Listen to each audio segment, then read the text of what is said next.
Hello, welcome. We've made it to the end of conference, or the near end of conference. Thank you for spending the last little bit of time with the Technical Careers Affinity Group. We will be here for this session, and then there is a roundtable after. So if you're in this technical career space, you might want to stick around for the table talk-ish stuff that's going to happen after this. My name is Pamela Morrison. I am a distinguished technologist at HP Inc. And I am thrilled to be here today with these lovely ladies to talk a little bit about how working together and growing community can help increase technical women in your companies and the path that we've taken at various companies to do that. So I will let Allison introduce herself next. No, just use that. Sounds good. My name is Allison Goodman, and I am a senior principal engineer at Intel. And my areas of focus are embedded software, firmware, memory, and storage. So that's my space. As we do introductions, we're just going to briefly talk about the technical career path at our companies. So at Intel, just to give you an idea of scope, so Intel roughly employs about 120,000 people across the world. And in there, we have 4 levels of our technical, so we have principal engineer, senior principal engineer, fellow, and senior fellow. And the process is approximately, we have pillars, we call them the tech readiness pillars. So it's technical expertise, strategic influence, and then kind of how you lead. It's migrated a little bit over time. It used to be mentoring, and now it's sort of like the culture of your leadership. So you put together a packet that covers, usually it's the last 5-ish years of your work, and shows your sustaining and growing impact there. Your manager, it's typically the one that leads that presentation to a committee, and the committee is people already in those levels. So usually there's a group of existing fellows or senior principal engineers that are voting, so they're assessing and voting on that nomination. They give a stamp of approval, and then the final sign-off that actually gets you the promotion of the title is done by your corporate vice president or general manager. So they sort of have the money to say, yes, we're going to promote that nomination. Next up is Elizabeth. Hi, I'm Elizabeth Benedetto. I am a distinguished technologist at HP within the areas of hardware reliability, material science, and sustainability. So I do a lot of work on figuring out how things broke, why they broke, trying to make them not break. It's a material science thing. We have a very similar method of promoting at the higher levels. We have the technical track, a management track, and then a program management track. But in the technical track, the higher levels, the levels where you actually need to go through this technical process, are distinguished technologist, fellow, and senior fellow. And there is similarly a packet. Sometimes the packet can be a little onerous to put together, but through adversity we find strength. And the packet does include similarly technical depth and breadth. What are you doing externally and internally? What's your influence around the company? We talk about what your business impact has been. How are you mentoring? How are you bringing up other engineers? So it's all very similar to what we've got at Intel, but we also, when you get to fellow and senior fellow, it goes to a board. The board is similarly staffed. There is another set of boards for fellow and senior fellow where it has to go through the first board, has to go through a upper level executive steering committee for something like fellow or senior fellow. We have very few fellows and senior fellows. I think we have 2 senior fellows in a company of 55,000. So we're working on that. And I think that's roughly it. Great. Hi everyone, I'm Dr. Genevieve Kane. I am a recovering academic, but I'm also, had to go for it, but I'm also an advisory engineer in OPC metrology at IBM. So the area that I work in at IBM Semiconductors is a little bit unique.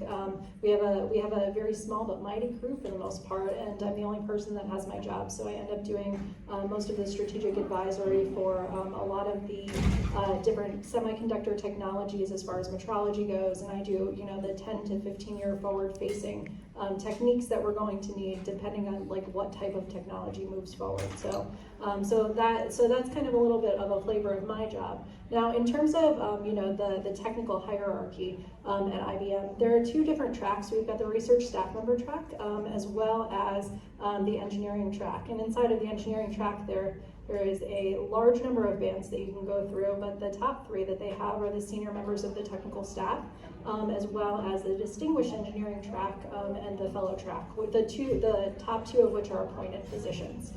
So, very similar to what my colleagues have set up here, a lot of this has to do with the fact that you need to put promotion packets together. And they look at, varying levels of commitment and technical prowess that they're looking for those different levels as you increase in grade as you're appointed.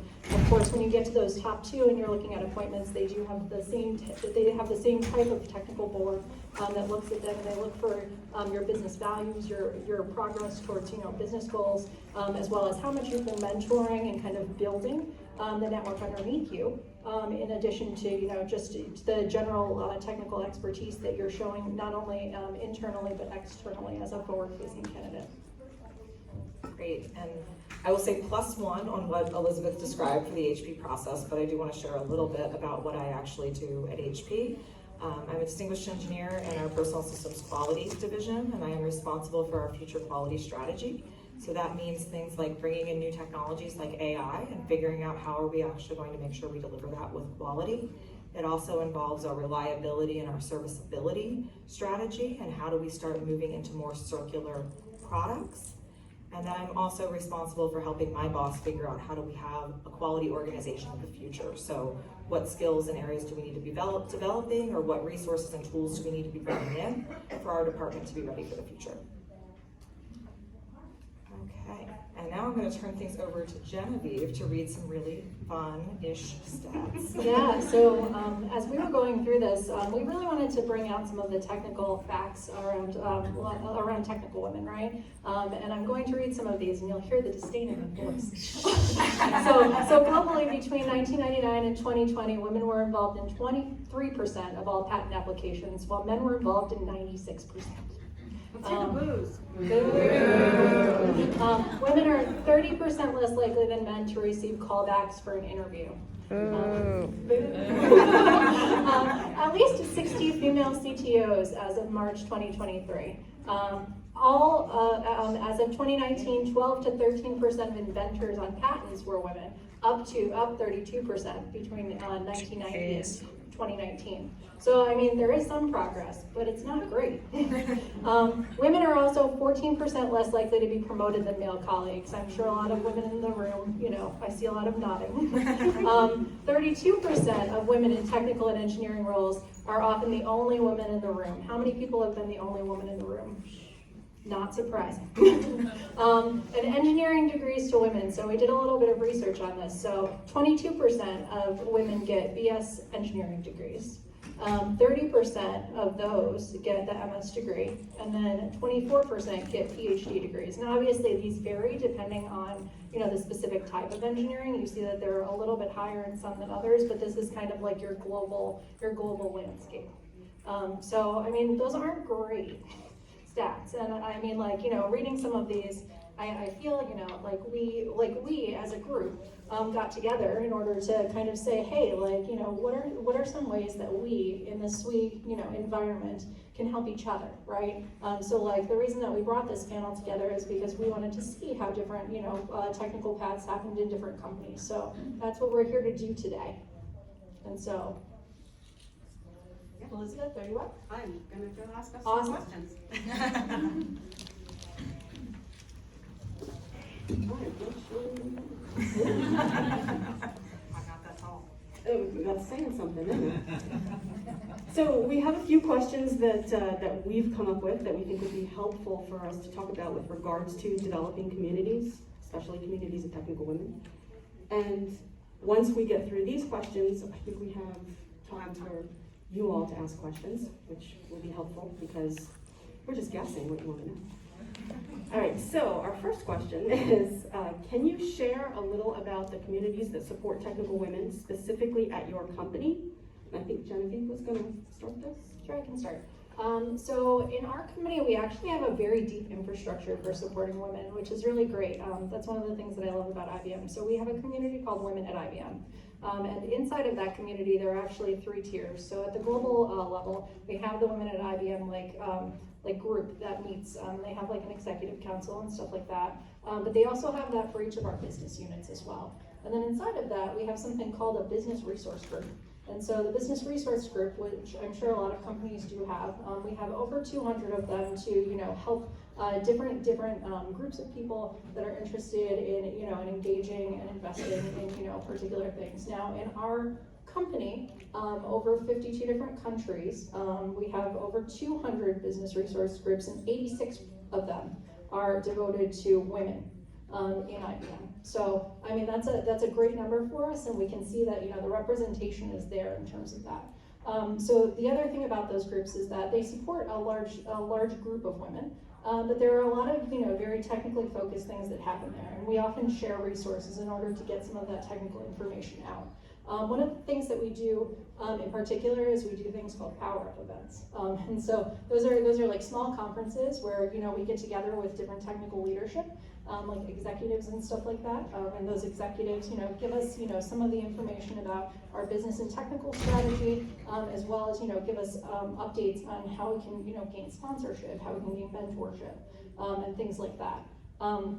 We also have some targeted programs that additionally kind of help in these areas. One of them in particular is an allyship program. And so with the allyship program, it's a select group of IBMers that get selected every year.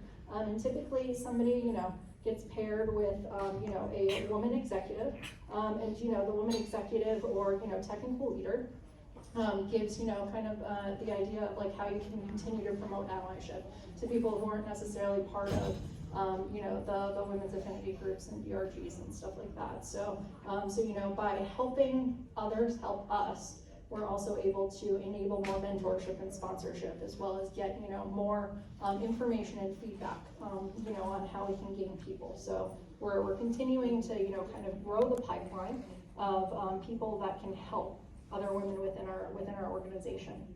So those are a few of the initiatives that we have kind of like at the company level that really we champion, and the deeper structure that allows us to look at it not only from a local level but up to kind of the top at the company level is really helpful in engaging people across sites in order to increase the understanding of how many technical women are in these areas, and what we can do to continue to have our numbers rise. So one example of a stat that I was able to kind of bring was that for our fellows in 2022, 2 out of the 6 fellows that were selected were women. So we are actively trying to pursue more technical fellowship and leadership among our women at IBM. I think I'll add, we similarly have a hierarchical structure inside of Intel, and I think we have a body of women principal engineers and fellows called WIBIF that does some events, and it's really like that's sort of the core group of senior women who are really like pushing and advocating for programs. What's been most successful for us over time is to use the existing scaffolding that exists where there's technical leadership pipeline groups and all of those business units. They're not necessarily women focused, they're just technical pipeline focused. And then really coordinate with them and use those HR resources and use those program managers and just ask them to sort of add on some specific things that we wanted to do for underrepresented minorities and women. So that's helped out in addition to our WIBIF program.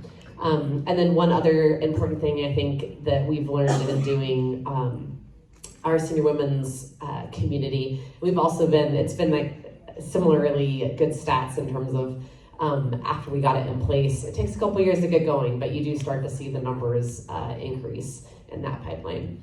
One of the things we've been doing is making sure that we're using that programming to actually let women present their technical work for 2 reasons. One, it's just good practice to be able to speak about your technical work, and it really increases the visibility. What we found when we first started the program, and it was very much about like all the soft skills of networking and mentoring, and it got a lot stronger when we also brought in the actual like open discussions and sharing of the technical work we were doing and breaking across those business silos.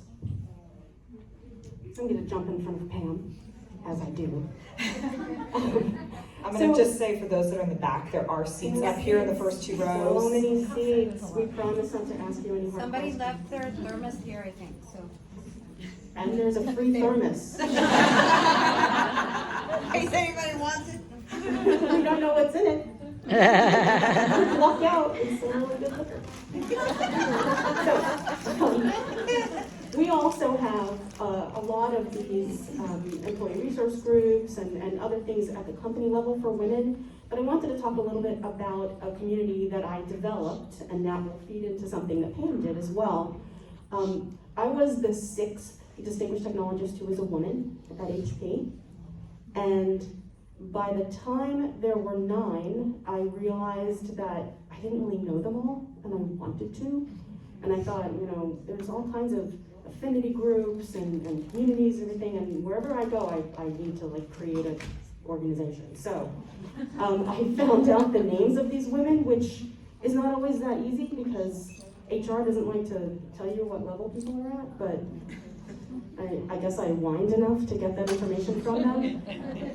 And what I did was reached out to all of these women to say, hey, there's not that many of us, and what can we do for each other? How can we support each other and help each other to grow and find opportunities for each other? And so we just started meeting monthly. I named the group the Mighty 9 because of Ruth Bader Ginsburg and her comment about, when is there going to be enough females on the Supreme Court? And her answer was when there are 9, which I have on my purse a button that says when there are 9.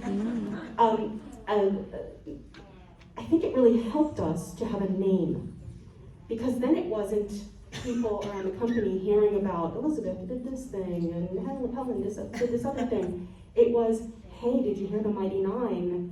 Or somebody from the Mighty 9 did X, Y, and Z. And so we became stronger because we were a community.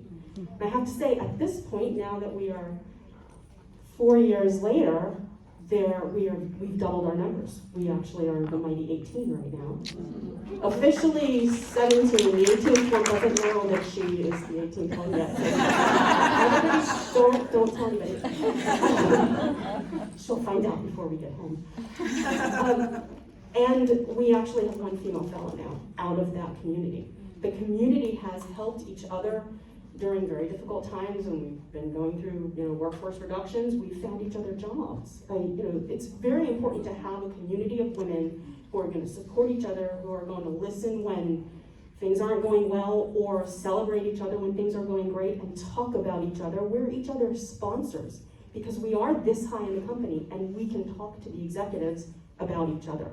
It's really important to have that. And on top of that, Pam has created something even better. So in 2020, it was the 2nd year that HP had been partnered with SWE. We, at that point, were ready to get executive sponsors, and so Sue Richards was brought on as one of our exec sponsors as an L2, and she really wanted to look at how did we bring SWE resources into HP. So her and I spent a whole lot of time working together because I'm our HP Global Ambassador for our SWE partnership.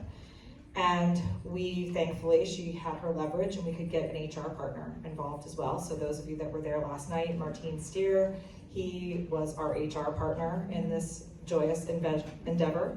And we had a couple of our DTs, Elizabeth and Swap Matam, if you saw her at the HP panel, that were also pulled into this craziness. And we started doing research. We wanted to see what was actually going on. We knew we were recruiting a lot of women, and we had a distinct feeling that we might have had a broken rung or a leaky pipeline somewhere, given how big Mighty was at that point in time. And so by having Martine, we had the ability to actually look at the data.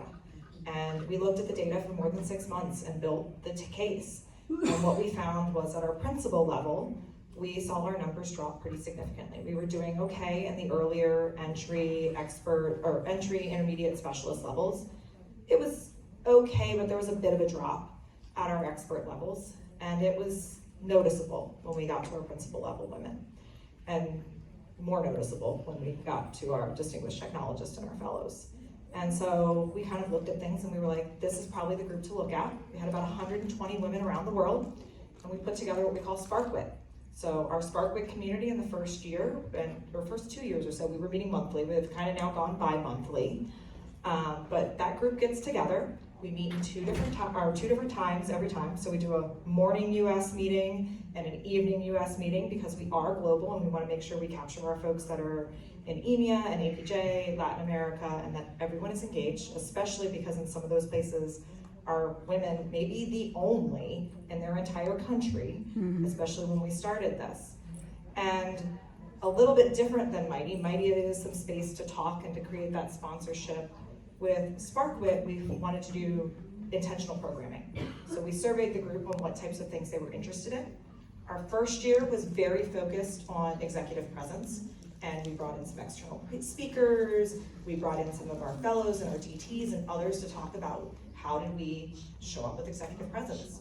Our second year was really focused on sponsorship and allyship, and we did a lot of teaching ourselves what it meant to actually sponsor, and that it was okay to start sponsoring at our level. Some of us did not realize that, included, even though we might have been doing it. So we brought in those skills, and then we've brought in the skills on how to get promoted. And I will say it's been a great success. We've been able to go from having just 120 women to now more than 160 women at our principal level because of that work of reaching back and bringing folks up with us. And equally, we have gone from promoting a distinguished technologist woman about every other year to 3 last year and 3 this year already. So it's working. Great. All right, next question. What kinds of support or skill growth do these programs provide? I think Allison's gonna start this one. Sure. I talked a little bit about the presentation, the technical presentations that we give. So one of the things that we do as part of our WIPIF. So I'll go back 1 second. We have a yearly WIPIF event. So we just choose to do it one time a year. We actually split it into sort of a 2-section thing. So there's one piece that happens in September and one piece that happens in November. So the September piece is a little bit more of like your traditional conference, and that we have executives that come in and give presentations, give updates on the business and some panel discussions. And through in between kind of having the executives come in, we do that executive coaching. So we try to have the principal engineers and the senior principal engineers come in, and once again, they really talk about their work, right? And help others understand how it connects and how we can amplify it within the company. And that's really great because for those PEs and senior PEs that come present, usually we try to get them some executive coaching. We kind of lean on the fact that the executives are coming, you're like, oh, your coaching staff should help these, women who are presenting in between the sessions. And then the event that happens in November is a technical symposium.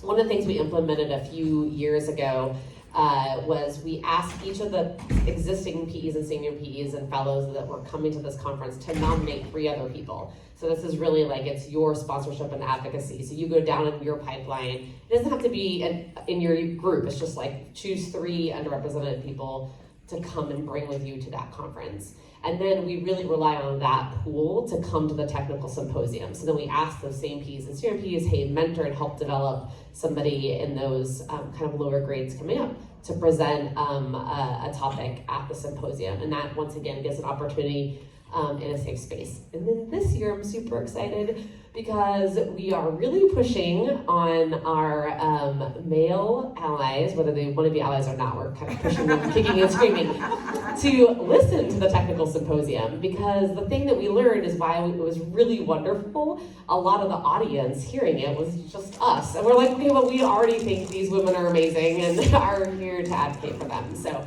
we're really trying to get some men that aren't as, everybody is supportive. Everybody says they're supportive. But to really put your action, show up and give your time where it counts. We're just sitting in there and listening to these presentations and starting to understand and see women that they likely don't see that work inside their own organizations and see, oh wow, that work is really cool. I'm going to connect it. I mean, that's how you get that real sponsorship going. So that's how we're leveraging the existing programs. So I talked a little bit about some of the things that we do with Sparklet particularly. I will say, we try to be intentional every year. So usually about this time, which is kind of when we do our reviews, we poll the membership and we understand what they're interested in learning in the year ahead, and then we do plan. So, we've been deliberate on things like the sponsorship piece and talking about what that looks like. We've been deliberate on what external recognition looks like, because that is like one of the hardest things to get for these packets, is that external recognition. And then providing resources like SWE conferences, AWS conferences, internal symposiums and such. But we're constantly in that group putting up like, hey, these are places you can talk. These are places that you can bring out this information. Equally, when we do those sessions, we typically try to game that we have about 40 minutes of it max that is presentation, and then 20 minutes of it where it's small group discussion, which I think is really, really important, because it's that peer coaching that happens in there and that building of the community that happens. And that's been the really fun thing to watch. I know there are people that say, oh, I really look up to you, and if it wasn't for that, and I'm just like, it melts me usually when I hear that.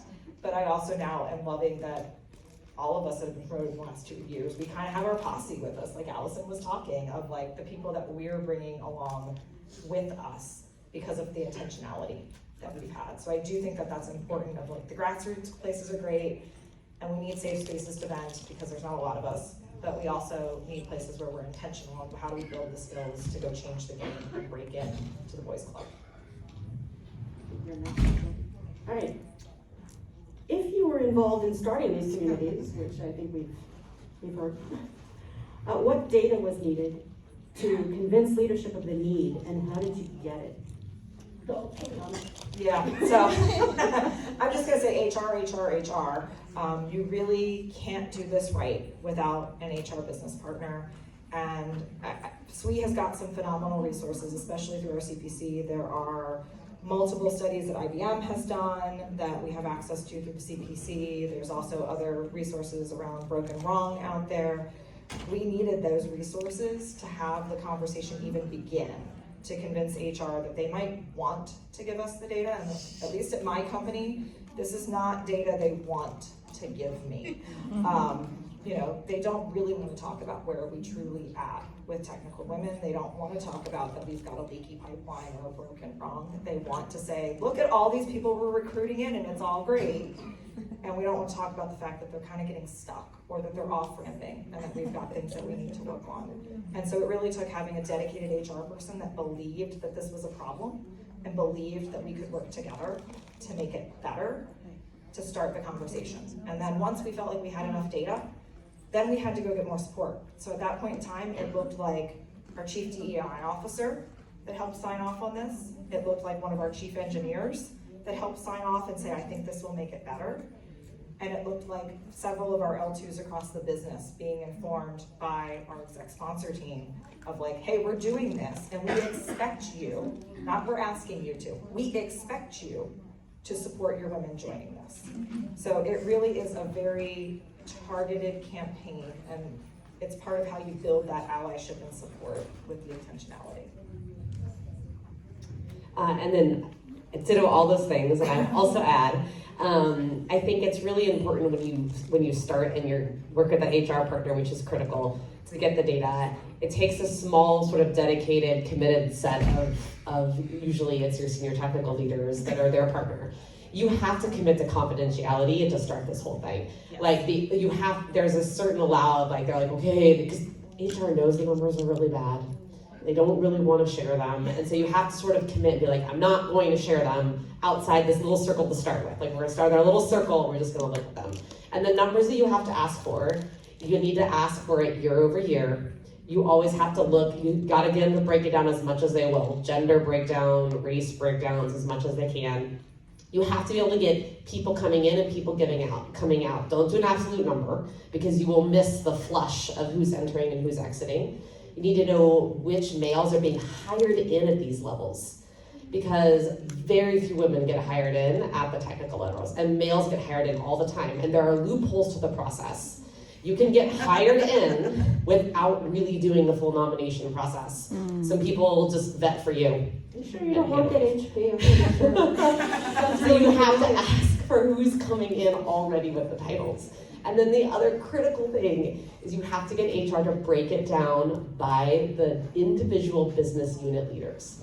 Because when it all gets aggregated together, they will look at it and go, oh my, this is bad, but it's not bad for me. It's probably bad for him over there. These numbers, I'm good. I know there's a woman in my team that has a technical lead, so I must be okay. Maybe. But they will react if you show them just their cut. And they'll go, wait, no, really?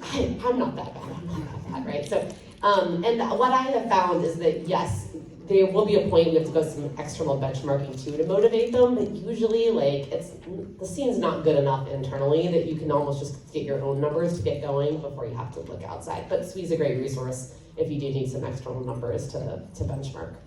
So, yeah, I'll let you do that. Is it on the data? Yeah. Okay. So I just want to add one more thing. So IBM does release some of their numbers, as Pam kind of mentioned. But one of the things that I want to I guess emphasize is the fact that, where you may get some numbers, you definitely don't always get them, to the local level, right? And so, being a data-driven person, like we had, tried to look into emphasizing a business resource group in my particular area.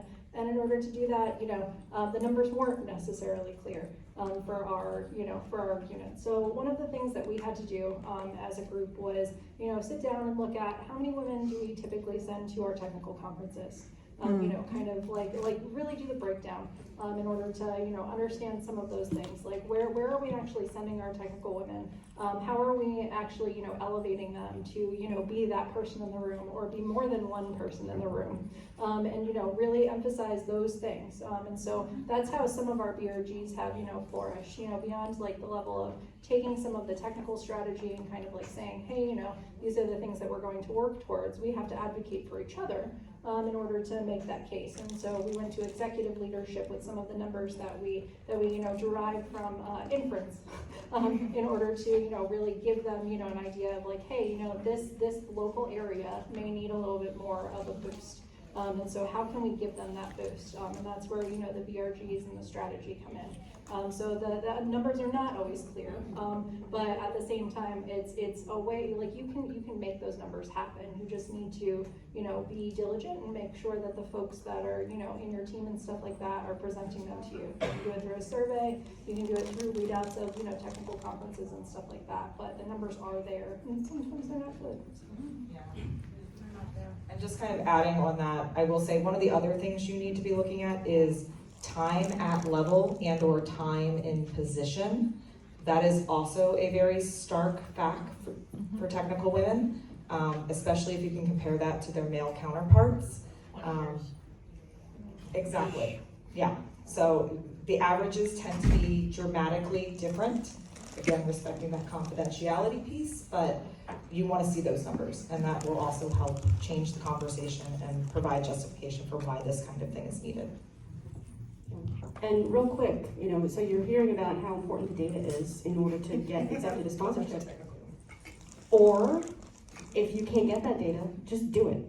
That's, I just grabbed these women, and most of them I could find out from each other, and sort of snuck the HR discussion about the other couple and just started the community. So if you can't get it, start it anyway and get it later.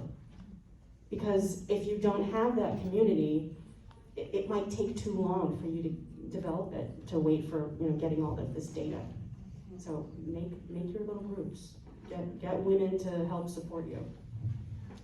All right, so our last official question, until we get to the unofficial questions. What has been the impact on the employees involved and broader technical community? Allison was starting this? So when we first started our WIPIF group, we had one woman fellow, and that was, I'm trying to think here, 10 years ago. And we currently have 2 women senior fellows and 10 women fellows, so good numbers over there, over 10 years. I think we all want more. We have, we're at like 65 senior women PEs, and another 200 and some odd women PEs. Now that is out of a population of like 3,000. So they're good numbers. They're still not great when you put them against the whole population. But that's, I think, one of our big impacts. I will say the other thing that has been really cool to see is the work that we've been doing to really push a lot more like visibility of the process. Like trying to just make the process super visible, make the packets really visible, make examples really visible, really drive a common rubric and grading across the different committees that do this. You know, we were doing it, pushing it from the side of the women, but it's really good for everybody. I mean, there's so many in the population that it was just a black hole and they don't understand. We've done a ton of coaching of managers, because managers are a huge weak link in this process. And it's helping everybody. And so that's the other thing, is that it's really like, yes, we're super focused on the women, but it's kind of like rising all the diversity population boats by doing the work. I think I gave my numbers earlier because I was just too excited. But I will go back because they're still great and phenomenal. We know that SparkWit has been a big part of how we got from, it was Mighty 10 at the point when SparkWit was started, and currently is now Mighty 18. 6 of those are SparkWit alum, and the other 2 are people that have come in from an acquisition. So pretty big progress there. And as I said, for the principal level, it was about 120 out of a population that was more than 1,000, and we're now up to about 160 plus in a 2-year period, or 2.5-year period, which is pretty great.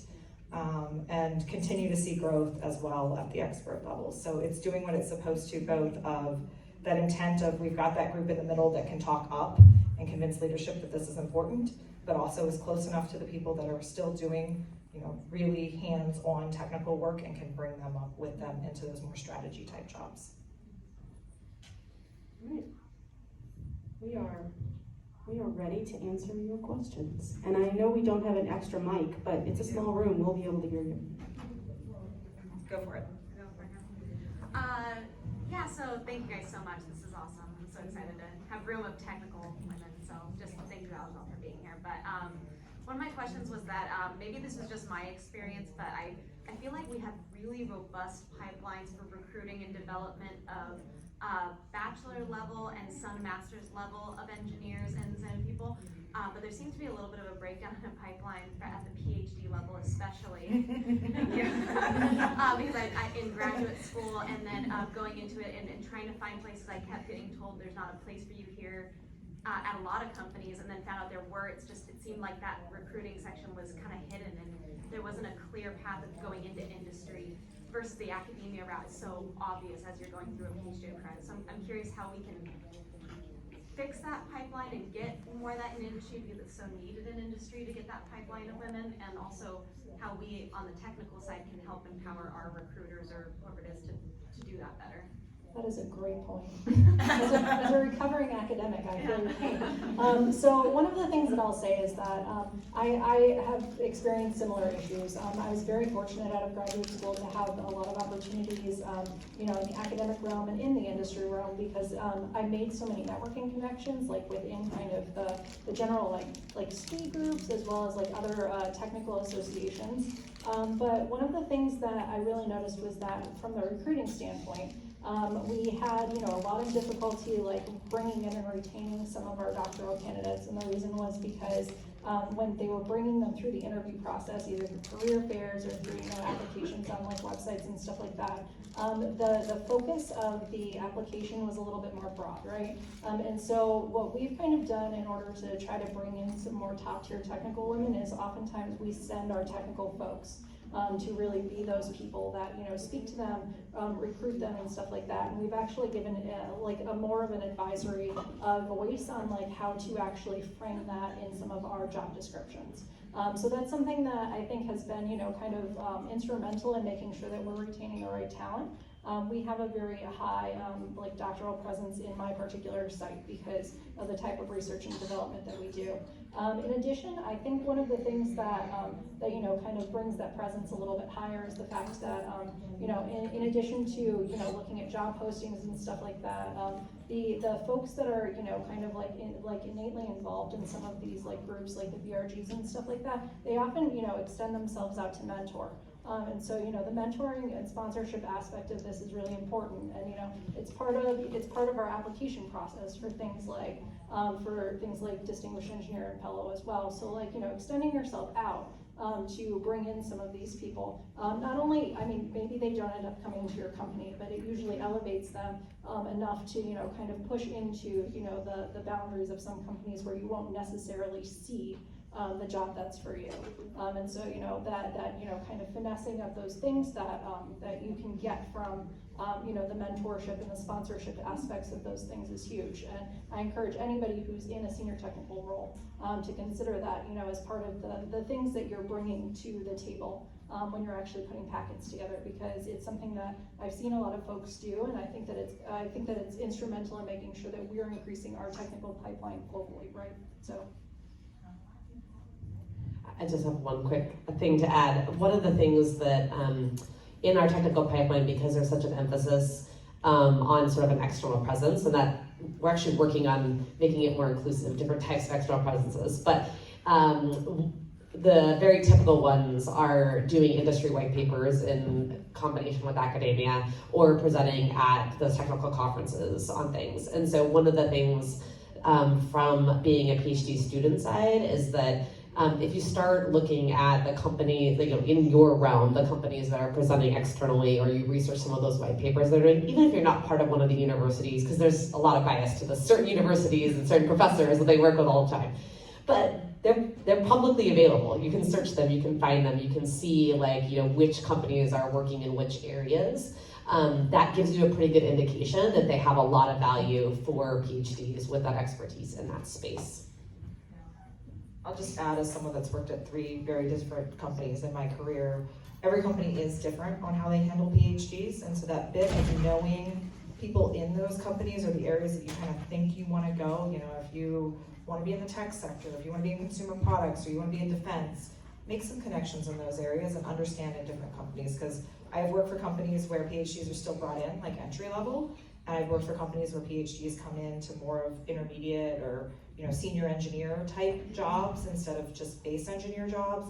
And so that I think is also a big barrier that you're bringing up with PhD students, is knowing even where to apply in the system, because sometimes you look like an experienced hire and sometimes you look like a recent grad, and so you need to know how that company handles it as well, or how your sector handles it.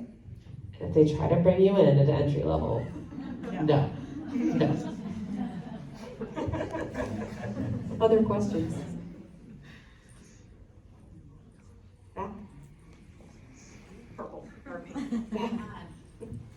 One thing that I noticed on our team is that we have a lot of women who, when they exhibit shred of leadership potential and they're doing things that are technical, they immediately get pulled into, like myself, I'm on the leadership track and not the technical track. And how do we honor the leadership potential but still foster the technical skills? And it'd be great if we had technical leaders, but they could still be fellows or things like that. Yeah, that is the path I have walked for so long.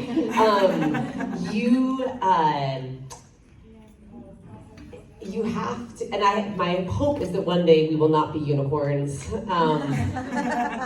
have to say over and over again, you have to acknowledge, yes, I have leadership skills. Yes, I care about the system. Yes, I care about people. I am driven by the technical piece. What motivates me to show up every day and come to work is because I can dig into some gnarly technical problem with people. If you take, and I have numerous mentors, if you take that away from me and you make me only do the big group leadership thing, I will be unhappy and I won't work here. And they're like, okay, we'll put you back on the technical path. But and I'm now a senior principal engineer, and I still have that conversation all the time. But how do you foster that with the young women, right? Because I'm thinking of the senior engineers on my team that I see that I can see leadership skills in them, but they don't have to I love being a people leader. I think it's amazing. But I don't you know, like they haven't quite decided, and like how do you not immediately assume that they're gonna, because it seems like all the women they see with leadership skills are like me. Visibility. Yeah. It's important for the female technical community to have visibility to the company. So making sure that you as a technical leader, or the people that you know who are on the technical path, are being obvious, are showing up, are presenting at high executive levels, are talking to communities like SparkWit, like the junior level engineers, so that everybody sees there's a pathway for you. You don't have to be a manager.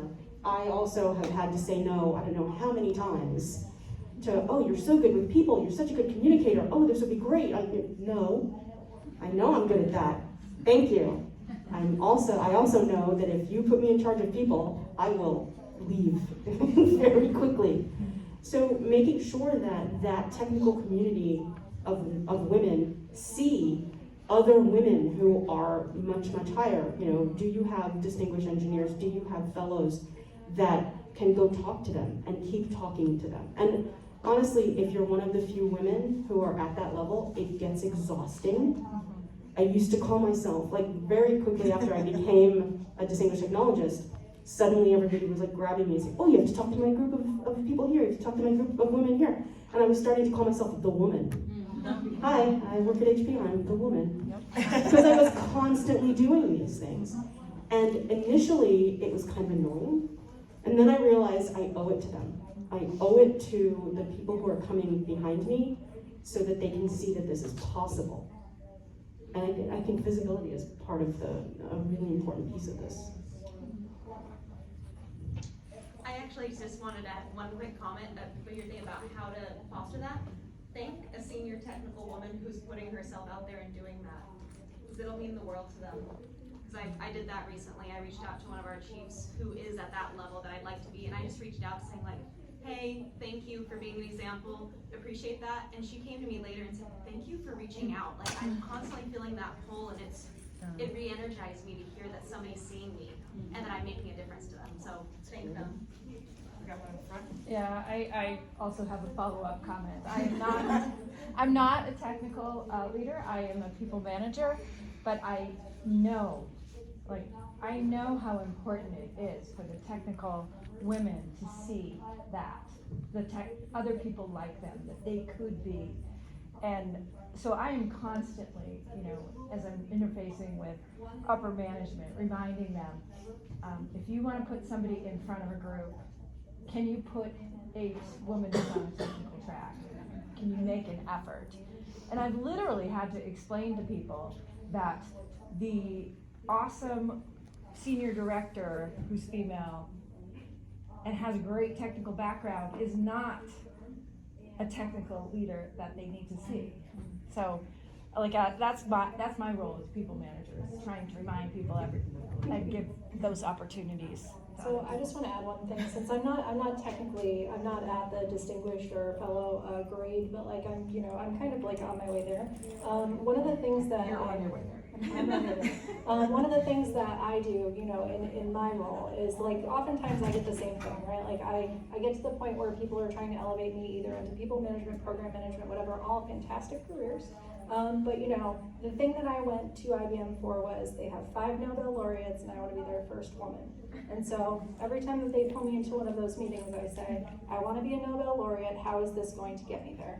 And so ultimately, it always makes them stop and think a little bit, but also, by doing that, I'm also looking, towards some of the other women and saying, I came here to be a Nobel laureate. Like, what's your goal? Like, and making sure that those other people are like, I really want to stay technical. So like sometimes, you can enable people from the bottom up as well, so that they're not being pulled into those roles as well. So I think that sometimes is important. Like you need to make sure that some of the top leaders don't always, take the burden by, being somebody who's willing to lead from the bottom up.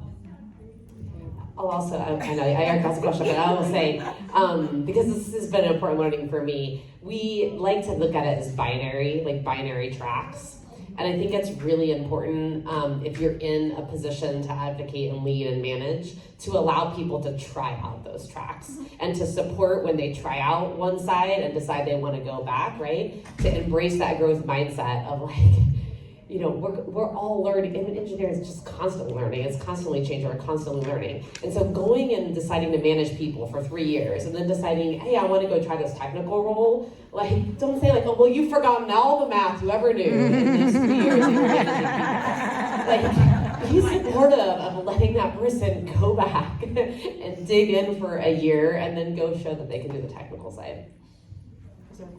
Sorry, yeah, I wanted to make a quick add also with the comment about saying thank you to the woman who's being visible is to say thank you and talk about that impact to the men also. Because I think it's the male leaders who also need to hear the impact that has so that the burden doesn't keep on continuing on the women. But that we can start to normalize that a little bit better and so that that representation starts to be rewarded. Because it's often a very thankless job that takes away from maybe getting you on the track that you want to be on because you're taking time to help bring others up with you. So making sure that that's recognized. There's one in the second row. Yeah, I'm like gonna pick up from all these three ladies because I'm the first of my kind actually in my organization. I'm the first technical female to achieve a higher leadership role where I'm located. So it's both an honor and a great responsibility that precisely that, you know, you draw a path for all the younger ladies that are coming behind you that are placed in that situation, right? You either choose a supervisor administrative role, even if you're an engineer, or you're not, nothing, right? There's no other option. So it is a challenge because the inner nerd in me, even here at these conferences, it was a challenge that I wanted to go to all the geeky conferences, but I knew that I had to take, I had to sacrifice a bit of that because if I want to be or sustain that path for other ladies that, can achieve technical expertise up to a level that they say, this person has the technical knowledge and experience that she could be that, tip of that iceberg and, you can aim to that. So it is a challenge and I want to thank you for voicing that feeling that you do want to follow, and it is a division because the nerd in me wants to keep, digging into problems and digging into the tech and getting your hands dirty and smelling like, diesel fuel. But, you have to stop. But so what would be like your advice to not lose yourself in that process where you're growing to the leadership role, and what happens when you want to come back? How do you do not lose that?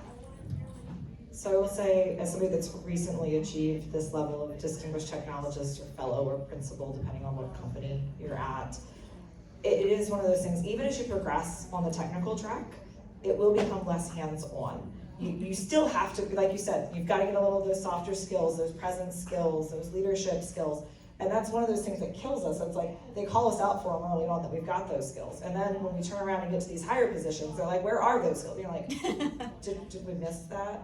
But it is also that piece of learning how to do with others too. For me, that's been a big one. I think I was just talking about this a few minutes ago with other people before the session of my general rule I use is this 3-2-1 thing. So 3 things that only I can do, that really I have the skill set and I am the only person that can do it.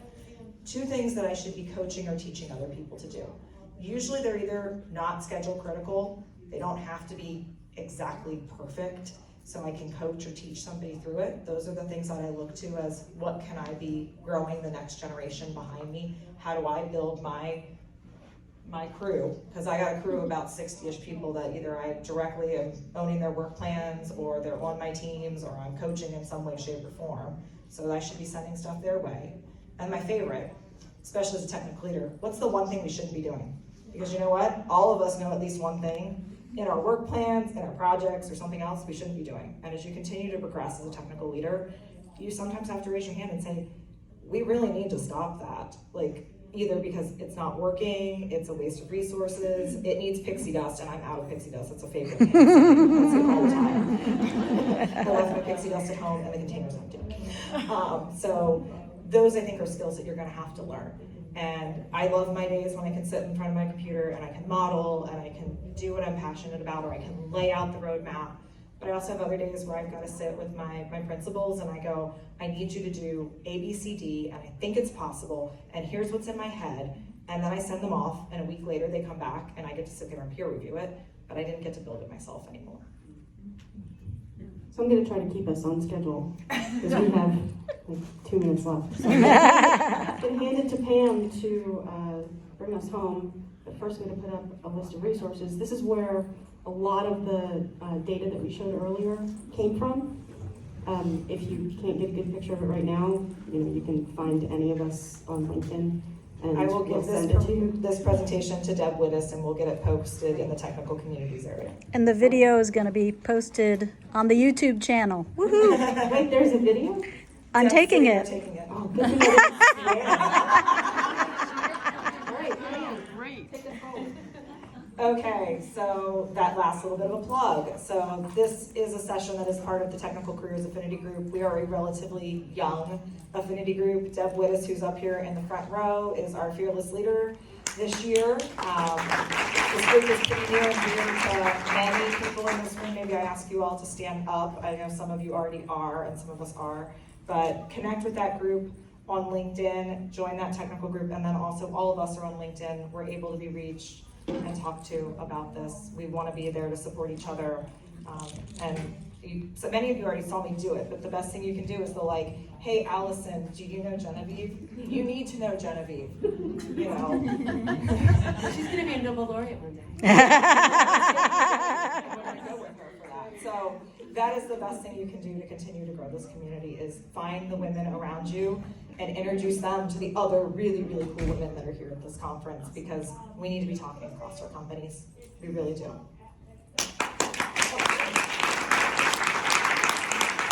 Oh yeah, we've got a QR code.